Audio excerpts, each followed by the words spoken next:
Article 13 ప్రకారం fundamental రైట్స్‌కి విరుద్ధంగా ఉన్న ఏ చట్టమైనా చెల్లదు. రాజ్యాంగానికి ముందు మనకు కొన్ని చట్టాలు ఉండేవి. అయితే అవి ఫండమెంటల్ రైట్స్‌కి విరుద్ధంగా ఉంటే చెల్లవు. ఏదైనా ప్రభుత్వం మన ఫండమెంటల్ రైట్స్‌ని తీసేసేలా లేదా తగ్గించేలా ఏ చట్టాన్ని తీసుకురాలేదు. ఎగ్జాంపుల్ ఏంటంటే, మనం ఏదైనా గవర్నమెంట్ మీద కన్‌స్ట్రక్టివ్ క్రిటిసిజం చేస్తే, అప్పుడు గవర్నమెంట్ మన మీద కేస్ వేస్తే మనం కోర్టులో అప్పీల్ చేయొచ్చు. అప్పుడు కోర్ట్ ఆ కేస్‌ని ఫ్రీడమ్ ఆఫ్ స్పీచ్ కింద కొట్టేస్తుంది. ఇప్పుడు మనం రియల్‌గా ఏప్రిల్ 24, 1973లో జరిగిన ఒక కేస్‌ని ఎగ్జాంపుల్‌గా చూద్దాం.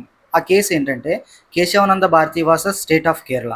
అసలు ఈ కేస్ ఏంటంటే, కేశవానంద భారతి అనే ఒక సన్యాసి తన భూమిపై ప్రభుత్వం అధికారాన్ని అడ్వాంటేజ్‌గా తీసుకొని చేసిన చట్టాన్ని కోర్టులో సవాల్ చేశారు. ఆ కేసు పరిశీలిస్తున్నప్పుడు కోర్టుకి ఒక ప్రశ్న వచ్చింది. అదేంటంటే, అసలు పార్లమెంట్ రాజ్యాంగాన్ని ఏ విధంగానైనా మార్చగలదా అని. తర్వాత కోర్టు పూర్తిగా పరిశీలించి ఏం చెప్పిందంటే, పార్లమెంట్ రాజ్యాంగాన్ని సవరించవచ్చు, కానీ అది రాజ్యాంగం యొక్క బేసిక్ స్ట్రక్చర్ని నాశనం చేయకుండా ఉండాలి అని చెప్పింది.